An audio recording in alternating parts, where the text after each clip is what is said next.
did our first run at Doom 1, and this is my first thoughts. First of all, I want to say I think there is a strategy to Doom 1 that is different than running Ultimate 7.5, and I've been hearing that alliances are able to get to 30% rewards, even at 220 million. I've seen screenshots of alliances that are about 220 million total collection power. It plays different than Ultimate 7, and it requires a different strategy, and I want to explain the strategy if you want to get 30%. Now, whether or not 30% is worth it or not, because the real problem that I have with the Doom raid is that the raids are pretty terrible. Frankly, they're almost laughable. And, is it worth it? So I want to explain the strategy because it plays differently than Ultimus, and we'll come back to this because it actually kind of has like a DD3 kind of feel to it where you just get exploded, right? And so the alliances that are getting 30% pretty easily are not going in different lanes. They're all clumping up into one lane. And there's a reason for that. And the reason why everybody going on one lane is that way you share the responsibility across all 5 classes. Where if everybody goes in different lanes and you don't get that far into the raid, you're probably only going to make it through 2 classes. Like if I was assigned to this bottom lane, I probably would be fine in bio, and then I would get stuck in skill. And then I would only have an opportunity to play in bio and skill. But if we all go down the middle, I can go into this node right here, throw in my tech team, my best tech team. It gets deleted, and then I wait. And then somebody comes behind me, and they throw in their best team.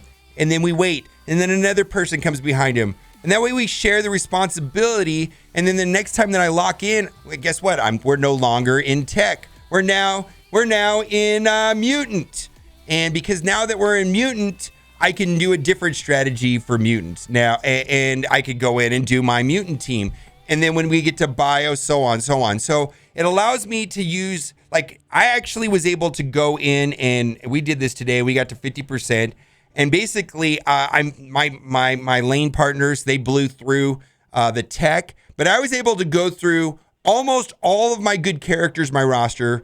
4 out of the 5 classes just got deleted, and that's fine. And then, of course, skill is garbage. It's just absolutely garbage, and we're just stuck right here on skill because there's not that many great skill characters, or at least I haven't developed a lot of skill characters because of that. I think for DD4, I took Zemo and Proxima, and they're just not known for being good raid characters. So let's put it into context and how people are going to get to 60% and how people are going to get to 100%, because that's where the rewards are going to start making more sense, where you're going to be able to get enough 15s to justify going into it over U7.5. And that is going to be Doom. Think about it like this. Doom has 2 classes. He's not only tech and mystic. And I'm hearing from the people that have Doom is they're able to one-shot nodes. Now, I was able to one-shot some of the bio nodes because of symbiotes. Actually, I put in Yo-Yo instead of Venom, and that worked well. I was able to one-shot some of the nodes. Some of the bio nodes actually had Hela, so I was able to target the Greg over and over again. It was quite fine. Then we're being sold new character, new team, Jubilee, and that's supposed to be a team that could go through this. Frankly, what I was able to do in Mutant is I just went in with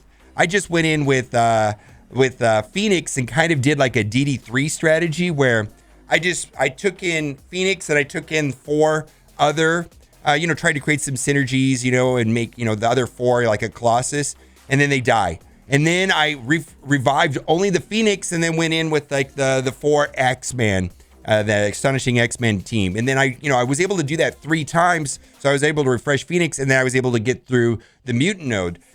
So I believe there are solutions out there, logical solutions out there to tech and mystic, which is going to be Doom, bio, which is going to be symbiotes. And then as far as mutants, it's going to be the X-Men, the Astonishing X-Men team, and Jubilee, right? Jubilee Bishop and so on. Where the problem, and I'm going to have to develop out my roster, is going to be on the skill side. And I understand that, that's what Red Guardian, maybe Night Nurse, I don't know. Killmonger seems like a very good raid character. That is going to be the frustrating part. But the idea is if you want to get to 30%, the easy ways to do it is to clump up all in one lane. Put all 8 people. Our alliance did 6 people in one lane, but probably, you know, we're a bigger alliance, like 300 million. But I'm hearing like 220 million. So you can all clump up in one lane. That way you share responsibility. As long as you're patient, let your alliance mates, you know, it requires a little bit more coordination. Should be able to get to 30%. A lot easier than splitting everybody up evenly.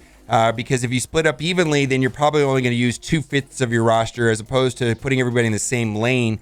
You're going to get more use out of your entire roster, because the Doom raid doesn't necessarily get more difficult the further you get into it. Like Ultimus, it gets harder and harder. It didn't seem like it got much harder. Now this boss node is really hard, and I don't think we're going to finish it, but there's no point in me reviving any of these characters. You know, that I've already cleared. You can see right here that I've cleared through basically two entire teams of my skill.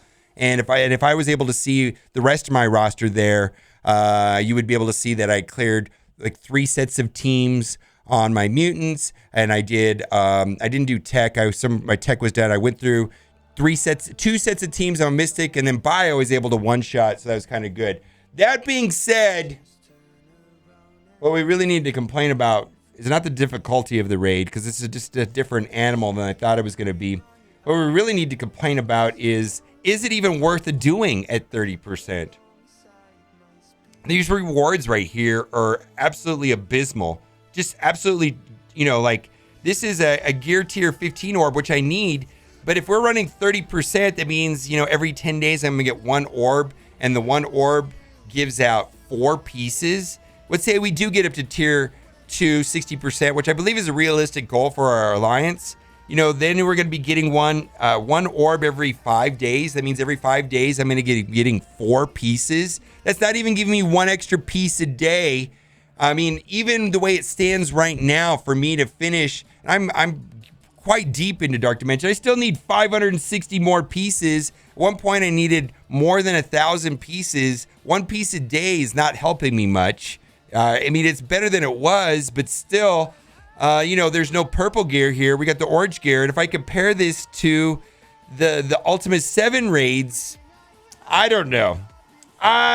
It's kind of, it just feels bad. I think the real issue with the whole raid is, so I guess it comes to the best part of the video. Do you know what time it is?